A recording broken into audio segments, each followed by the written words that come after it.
Hello mga kahagpi! Ito na po ang update kay Mama Pig 002. Good news at thank you Lord!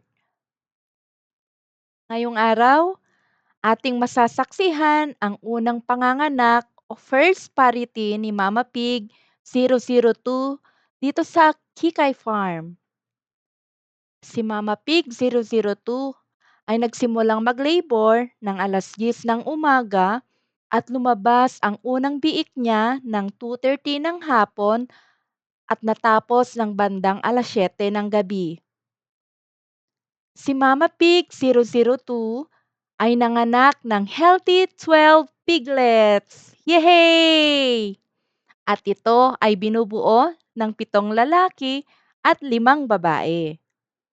Lahat po ay buhay at walang na-mummified.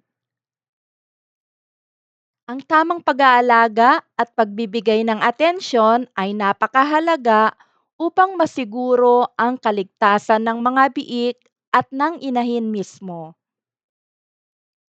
Habang nagsisimula ang panganganak, mapapansin ang mga palatandaan tulad ng pagiging balisa ng inahin, paghuhukay sa sahig, at paglabas ng gatas mula sa kanyang mga suso na atin nang nagawan ng naunang video. Sa paglabas ng mga biik, kinakailangang tiyakin na sila ay makahinga ng maayos at makadede agad ng colostrum, ang unang gatas na puno ng sustansya na magpapalakas sa kanila. Ang ilan sa mga biik ay maaaring mangailangan ng kaunting tulong, kaya't maging handa sa pag-aalaga at pagsusubaybay sa kanila. Sa Kikay Farm, sinisigurado namin ang tamang pangangalaga sa aming mga alaga, lalo na sa ganitong mahalagang sandali.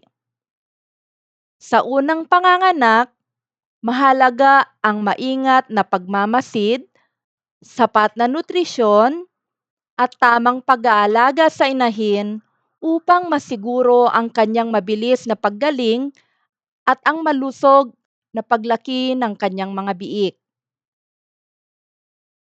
Tunay ngang isang kamanghamanghang kaganapan ang pagsilang ng bagong buhay dito sa Kikay Farm. Salamat sa inyong pagsusubaybay at hanggang sa susunod nating kwento ng agrikultura at pag-aalaga ng hayop. Ayan po mga kahagpi, maraming salamat sa panonood at pagsusubaybay. Paki-like and share naman itong aking video. Maraming salamat at happy farming!